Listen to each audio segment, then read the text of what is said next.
പല ആളുകളും പറയും ഭഗവാൻ എന്നെ അനുഗ്രഹിക്കുന്നില്ല, അല്ലെങ്കിൽ ഭഗവാൻ എന്നെ കാണുന്നില്ല, അല്ലെങ്കിൽ ഭഗവാൻ ഞാൻ ആഗ്രഹിച്ചൊന്നും നടത്തിരുന്നില്ല എന്ന് പല ആളുകളും പറയാറുണ്ട്. എൻ്റെ വീഡിയോസിന്റെ താഴെ തന്നെ ഒരുപാട് കമന്റ്സ് കാണാറുണ്ട്. ഞാൻ കഴിഞ്ഞ ദിവസം ക്ഷേത്രത്തിൽ നിന്ന് വരുന്ന സമയത്ത് ഒരു അച്ഛൻ ലോട്ടറിയുമായിട്ട് വന്നു കേട്ടോ. ഒരു മധ്യവയസ്സ് പ്രായമുള്ള ഒരു അച്ഛൻ ലോട്ടറിയുമായിട്ട് വന്നു. അപ്പോൾ രണ്ട് ഏട്ടന്മാര് ആ ലോട്ടറി എടുക്കാനായിട്ട് ചെന്നു. അതിലൊരു ഏട്ടൻ ലോട്ടറി എടുത്തു. അങ്ങനെ അച്ഛൻ പോയി.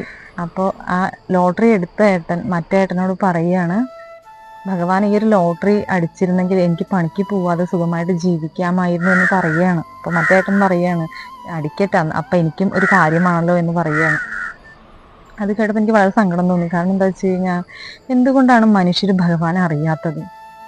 ഏറ്റവും വലിയ ലോട്ടറി എന്താണ്? നമ്മൾ ജനിക്കുമ്പോൾ തന്നെ ഭഗവാൻ ഏറ്റവും വലിയ ലോട്ടറി നമുക്ക് കനിഞ്ഞ് അനുഗ്രഹിച്ച് തന്നിട്ടാണ് നമ്മളെ ഭൂമിയിലേക്ക് വിടുന്നത്.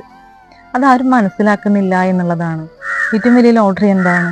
നമുക്ക് നല്ല കൈകാലുകൾ തന്നിട്ടുണ്ട്, കാഴ്ച ശക്തി തന്നിട്ടുണ്ട്, കേൾവി ശക്തി തന്നിട്ടുണ്ട്, സംസാരശേഷി തന്നിട്ടുണ്ട്, നല്ല ബുദ്ധി തന്നിട്ടുണ്ട്, അധ്വാനിക്കാനുള്ളൊരു മനസ്സ് തന്നിട്ടുണ്ട്.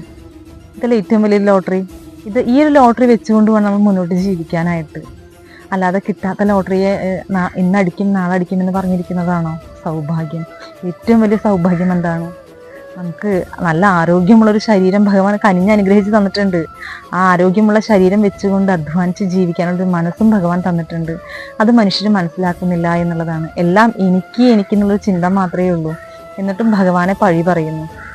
അപ്പോൾ ഭഗവാനെ ശരിക്കും പറഞ്ഞു കഴിഞ്ഞാൽ ഇങ്ങനെ പറയുന്ന ആരും തന്നെ ഭഗവാനെ മനസ്സിലാക്കിയിട്ടില്ല എന്നുള്ളതാണ്. ഒരു പക്ഷേ നമുക്ക് ഒരുപാട് പണമുണ്ട്, നമുക്ക് എണീക്കാൻ വയ്യാത്തൊരവസ്ഥയാണ്, ആരും ഇല്ല എന്നുണ്ടെങ്കിൽ ഈ പണം വെച്ചുകൊണ്ട് നമുക്ക് ജീവിക്കാനായിട്ട് സാധിക്കും. അപ്പം നമ്മളൊന്ന് ആഗ്രഹിക്കും, നമ്മൾ കിടന്ന പായയിൽ നിന്ന് എഴുന്നേൽക്കാൻ സാധിച്ചിരുന്നെങ്കിൽ എന്ന്. അപ്പോഴും അവിടെ വാല്യൂ എന്താണ്? നമ്മുടെ ശരീരം, നമ്മുടെ ആരോഗ്യം, അതാണ് ഏറ്റവും വലിയ വാല്യൂ അല്ലേ? അപ്പോൾ അവിടെ പണത്തിന് വാല്യൂ ഉണ്ടാവില്ല. നമുക്ക് പണം ഉണ്ടാക്കാനുള്ള എല്ലാ വിധത്തിലുള്ള ഏറ്റവും വലിയ ലോട്ടറി ഭഗവാൻ നമുക്ക് തന്നിട്ടുണ്ട്.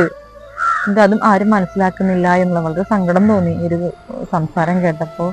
അപ്പോൾ ഒരു പക്ഷേ ഭഗവാനെ മനസ്സിലാക്കാത്തതിൻ്റെ പ്രശ്നമായിരിക്കും, അല്ലെങ്കിൽ എനിക്കെന്നുള്ള മനുഷ്യന്റെ മനോഭാവം അതായിരിക്കും അവരെ കൊണ്ട് അത് പറയിക്കുന്നത്. എന്തായാലും അവരെ ഭഗവാൻ അനുഗ്രഹിക്കട്ടെ.